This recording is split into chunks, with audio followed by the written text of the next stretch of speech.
നമുക്ക് ഇന്ന് പഞ്ചാഗ്നി മന്ത്രം എന്താണെന്ന് നോക്കാം. പ്രധാനമായിട്ടും ജോലിക്ക് വേണ്ടി തന്നെയാണ് പഞ്ചാഗ്നി മന്ത്രം നമ്മൾ ജപിക്കാറുള്ളത്. നമ്മളിതിൻ്റെ മുന്നേ ഗോവർദ്ധന മന്ത്രം ജോലിക്ക് വേണ്ടിയിട്ട് നമ്മൾ ഇട്ടിട്ടുണ്ടായിരുന്നു. അത് ജപിക്കുന്നവരാണെങ്കിൽ ഇതും കൂടി ചെയ്യണമെന്നില്ല, ഏതെങ്കിലും ഒരു മന്ത്രം ജപിച്ചാൽ മതി. അപ്പോൾ പഞ്ചാഗ്നി മന്ത്രം മെയിനായിട്ട് ഒരു നല്ലൊരു ജോലി കണ്ടെത്തുക, അതുപോലെ തന്നെ പ്രമോഷൻ നേടുക, ഓഫീസിലൊക്കെ ഉള്ള സഹപ്രവർത്തകരുമായിട്ട് ഉള്ള ബന്ധം മെച്ചപ്പെടുത്തുക, നമ്മൾ ചെയ്യുന്ന ജോലിക്ക് അംഗീകാരം നേടുക, ഇതിനൊക്കെ വേണ്ടിയിട്ടാണ് പൊതുവെ പഞ്ചാഗ്നി മന്ത്രം ജപിച്ചു വരാറുള്ളത്. ഇത് 108 തവണ കണ്ടിന്യൂസ് ആയിട്ട് 14 ദിവസമാണ് ജപിക്കേണ്ടത്. രാവിലെയോ വൈകുന്നേരമോ നിങ്ങൾക്ക് ജപിക്കാം, പക്ഷെ തുടർച്ചയായിട്ട് 14 ദിവസം ജപിക്കണം.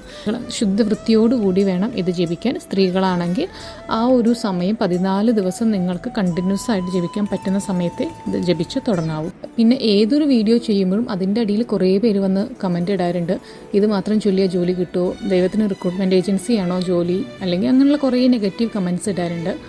അവർക്ക് വേണ്ടിയിട്ടുള്ള ഉത്തരം എന്നോണം ഞാൻ പരാമർശിക്കുകയാണ്, വിശ്വാസമുള്ളവർ മാത്രം ഇത് ചെയ്താൽ മതി. നമ്മൾ നമ്മുടെ കാര്യങ്ങൾ ആദ്യം ചെയ്യണം, നമ്മുടെ കർമ്മങ്ങൾ നമ്മൾ ചെയ്യണം, നമുക്കുള്ളത് നമ്മുടെ ജോലി നമ്മൾ ആദ്യം ചെയ്യണം. അല്ലാണ്ട് ഇത് മാത്രം ചൊല്ലിക്കൊണ്ടിരുന്നാൽ ജോലി ദൈവമാണെങ്കിലും കൊണ്ടുവന്ന് കയ്യിൽ വെച്ച് തരില്ല.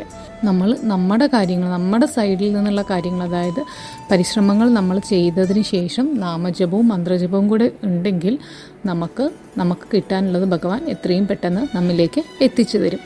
പിന്നെ ഇതൊക്കെ നമ്മുടെ കർമ്മത്തിനനുസരിച്ചാണ് കർമ്മഫലം കിട്ടുക എന്നുള്ളത് പല തവണ നമ്മളിവിടെ പറഞ്ഞിട്ടുണ്ട്. അതുകൊണ്ട് ഇത് മാത്രം ചൊല്ലി നമ്മൾ പരിശ്രമിക്കാണ്ട് ഇത് മാത്രം ചൊല്ലിക്കൊണ്ടിരുന്ന ജോലി കിട്ടുന്ന എവിടെയും പറയുന്നില്ല.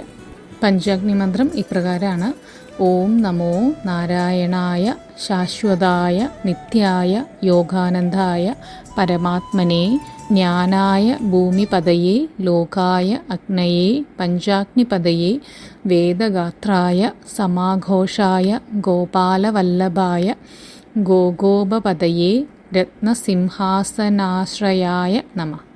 108 തവണ തുടർച്ചയായി 14 ദിവസമാണ് ജപിക്കേണ്ടത്.